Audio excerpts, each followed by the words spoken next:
മരട് നഗരസഭയിൽ സമ്മാന പെരുമഴ കേൾക്കുമ്പോൾ ജനങ്ങൾക്ക് അത്ഭുതം തോന്നിയേക്കാം. നഗരസഭയ്ക്ക് എന്ത് സമ്മാന പദ്ധതി? എന്നാൽ മാർച്ച് 30-നകം നഗരസഭയുടെ നികുതി അടക്കുന്ന നികുതിദായകർക്കാണ് തിരഞ്ഞെടുക്കുന്നവർക്ക് 10ഓളം വരുന്ന സമ്മാനങ്ങൾ നൽകുന്നത്. Smart TV, smart phone, mixie, pressure cooker തുടങ്ങിയ 10ഓളം സമ്മാനങ്ങളാണ് നൽകുന്നത്. കേരളത്തിൽ തന്നെ ആദ്യമായാണ് ഒരു തദ്ദേശഭരണ സ്ഥാപനം നികുതി അടക്കുന്നവർക്ക് സമ്മാനം നൽകുന്നത്. പ്രഖ്യാപനത്തിന് ശേഷമുള്ള നികുതി വരുമാനം നോക്കുമ്പോൾ നല്ല പ്രതികരണമാണ് ജനങ്ങളിൽ നിന്ന് ലഭിക്കുന്നത്. കോൺഗ്രസ് ഭരിക്കുന്ന നഗരസഭയുടെ പുതിയ പദ്ധതി ജനങ്ങൾ രണ്ട് കൈ നീട്ടി സ്വീകരിച്ചു എന്ന് വേണം പറയാൻ. എറണാകുളത്തെ ഗൃഹോപകരണ സ്ഥാപനമായ അജ്മൽ ബിസ്മിയുമായി കൈകോർത്താണ് ഈ പദ്ധതി നടപ്പിലാക്കുന്നതെന്ന് നഗരസഭ ചെയർമാൻ ശ്രീ ആന്റണി ആശംപറമ്പിൽ അറിയിച്ചു. കൂടാതെ മാർച്ച് 30-നകം നികുതി അടക്കുന്നവർക്ക് കുടിശ്ശിക പിഴപ്പലിശ ഒഴിവാക്കുവാനും തീരുമാനിച്ചിട്ടുണ്ട്. നമ്മുടെ സംസ്ഥാനത്തെമ്പാടും തദ്ദേശ സ്ഥാപനങ്ങൾ സ്വന്തമായി തന്നെ ഫണ്ട് കണ്ടെത്തി പദ്ധതി നിർമ്മാണവുമായി മുന്നോട്ട് പോകേണ്ട ഒരു സാഹചര്യം.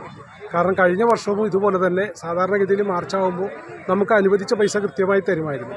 കഴിഞ്ഞ വർഷങ്ങളിൽ മാർച്ച് 20 തന്നെ ട്രഷറി അടച്ചുകൊണ്ട് നമുക്ക് ഈ പറയുന്നത് പോലെ മാർച്ച് 30-നാണ് നമുക്ക് പൈസ അനുവദിച്ചത്. അപ്പോൾ 20-ാം തീയതി ട്രഷറി അടക്കുകയും 30-ാം തീയതി നമുക്ക് പൈസ തരികയും ചെയ്താൽ നമുക്ക് ആ പൈസ ഒന്നും ചെലവഴിക്കാൻ സാധിക്കില്ല. അപ്പോൾ അത് ക്യൂ ലിസ്റ്റിലോട്ട് പോയി കഴിഞ്ഞിട്ട് നമ്മുടെ ആ എത്രയാണോ നമുക്ക് തരാൻ ഉദ്ദേശിച്ച അത്ര പൈസ മരട് നഗരസഭയ്ക്ക് നഷ്ടമാകി. അപ്പോൾ നമ്മൾ ഇത് കണ്ടുകൊണ്ട് ചെയ്തിട്ടുള്ള വർക്കുകളോ മറ്റു പദ്ധതികളോ ഒന്നും ബില്ല് മാറാതെ പോകുമ്പോൾ നമുക്ക് നഗരസഭയ്ക്ക് അടുത്ത വർഷങ്ങളിലേക്ക് പുതിയ വർക്ക് എടുക്കുവാൻ ആളുകൾ വരുന്നില്ല. അപ്പോൾ അതുകൊണ്ടാണ് നഗരസഭ തനത് ഫണ്ട് വർദ്ധിപ്പിക്കുന്നതിനാണ് നഗരസഭ ഇതുപോലുള്ള സമ്മാന കൂപ്പണുകളെല്ലാം ഇറക്കിക്കൊണ്ട് സ്വകാര്യ വ്യക്തികളുടെ സഹായത്തോടുകൂടി നമ്മൾ ഈ സമ്മാന കൂപ്പണുകൾ ഇറക്കിക്കൊണ്ട് പൂർണ്ണമായ ആളുകളുടെ നിന്ന് കിട്ടാനുള്ള പൈസകൾ നഗരസഭയിലോട്ട് എത്തിക്കുക എന്ന ലക്ഷ്യത്തോടുകൂടിയാണ് നഗരസഭ ഇത് ചെയ്തിട്ടുള്ളത്.